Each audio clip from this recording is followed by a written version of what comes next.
రోజులు గడిచే కొలది ఎంత భయంకరమైన పరిస్థితులు గుండా ఈరోజు నువ్వు నేను మనందరం వెళ్తున్నామో ఒకసారి గ్రహించే ప్రయత్నం చేద్దాం. వివాదాలతో మిగిలేదేముందండి?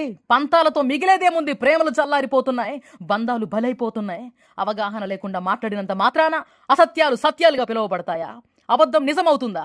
గ్రహించే ప్రయత్నం చేద్దాం. అలా తొందరపాటు కలిగి వివాదాస్పదమైన పరిస్థితులను చోటు చేయడం ఎందుకు? ఈరోజు ఒక అవగాహన లేని గుంపు ఈ విధంగా మాట్లాడుతుంది.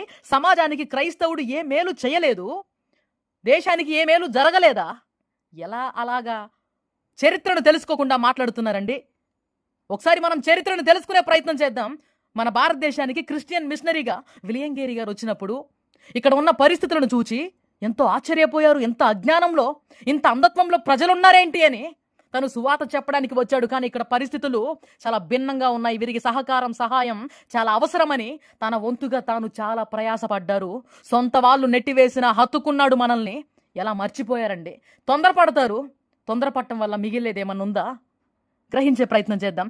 మనం ఈరోజు బ్యాంకును యూజ్ చేస్తున్నామంటే భారతదేశంలో మొట్టమొదటిసారిగా బ్యాంకును ప్రవేశపెట్టింది విలియం కేరీ గారే. ఈరోజు స్త్రీలు, ఆడవాళ్ళు చదువుకుంటున్నారంటే ఆయన స్కూల్స్ కట్టిస్తే తప్ప మనకెక్కడిది దిక్కు? తను పోరాటం చేయకపోతే ఈరోజు స్త్రీలు చదువుకునేవారా? సొంత దేశం నెట్టివేసిన ఎక్కడో పరాయి దేశం నుంచి వచ్చి ఈరోజు నీ కోసం నా కోసం కొట్లాడింది ఒక క్రైస్తవుడు. మర్చిపోవద్దు. అవగాహన లేకుండా తొందరపాటు నిర్ణయాలు తీసుకొని ఆవేశపూరితంగా ఆలోచన లేకుండా ముందుకు వెళ్ళొద్దు. భారతదేశంలో ఈరోజు స్టీమ్ రైల్ ఇంజిన్ తయారు చేసింది విలియం కేరీ గారు. భారతదేశంలో ఈరోజు న్యూస్ పేపర్ తయారైంది అంటే కారణం విలియం కేరీ గారే. ఎలా తొందరపడుతున్నారు?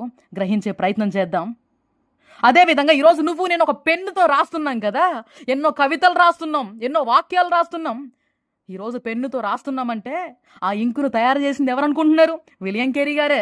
భారతదేశంలో మొట్టమొదటిసారిగా పోస్ట్ ఆఫీస్ను ప్రవేశపెట్టింది కూడా విలియం కేరీ గారే. తొందరపడొద్దు, అవగాహన లేకుండా మాట్లాడొద్దు. ఒక క్రైస్తవుడి ద్వారా దేశానికి ఎప్పుడు మేలే జరిగింది, మేలే జరుగుతుంది.